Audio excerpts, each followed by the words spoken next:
صہیونی ریاست نے ڈرون حملے ایران کے اندر سے ہی کیے۔ اسرائیلی اخبار کا دعویٰ اور رپورٹس کے مطابق اسرائیل نے ڈرون بیس تہران کے قریب قائم کی ہوئی تھی۔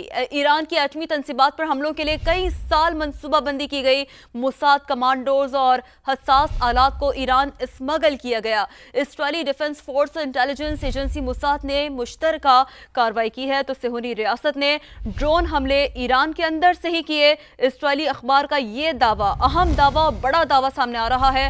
رپورٹ کے مطابق اسرائیل نے ڈرون بیس تہران کے قریب قائم کی ہوئی تھی اور ایران کی ایٹمی تنصیبات پر حملوں کے لیے کئی سال سے منصوبہ بندی کی گئی۔ موساد کمانڈوز اور حساس آلات کو ایران اسمگل کیا گیا۔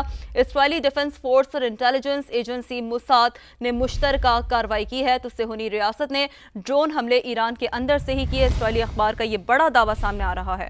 موساد کمانڈوز اور حساس آلات کو ایران اسمگل کیا گیا۔ اسرائیلی ڈیفنس فورس اور انٹیلیجنس ایجنسی موساد نے مشترکہ کارروائی کی ہے تو صہیونی ریاست نے ڈرون حملے ایران کے اندر سے ہی کیے۔ اسرائیلی اخبار کا یہ دعویٰ اہم دعویٰ بڑا دعویٰ سامنے آ رہا ہے۔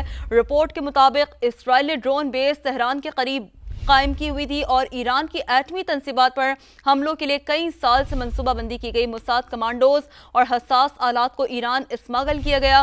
اسرائیلی ڈیفنس فورس اور انٹیلیجنس ایجنسی موساد نے مشترکہ کارروائی کی ہے تو صہیونی ریاست نے ڈرون حملے ایران کے اندر سے ہی کیے۔ اسرائیلی اخبار کا یہ بڑا دعویٰ سامنے آ رہا ہے۔ موساد کمانڈوز اور حساس آلات کو ایران اسمگل کیا گیا۔ اسرائیلی ڈیفنس فورس اور انٹیلیجنس ایجنسی موساد نے مشترکہ کارروائی کی ہے تو صہیونی ریاست نے ڈرون حملے ایران کے اندر سے ہی کیے۔ اسرائیلی اخبار کا یہ دعویٰ اہم دعویٰ بڑا دعویٰ سامنے آ رہا ہے۔ رپورٹ کے مطابق اسرائیل نے ڈرون بیس تہران کے قریب قائم کی ہوئی تھی اور ایران کی ایٹمی تنصیبات پر حملوں کے لیے کئی سال سے منصوبہ بندی کی گئی۔ موساد کمانڈوز اور حساس آلات کو ایران اسمگل کیا گیا۔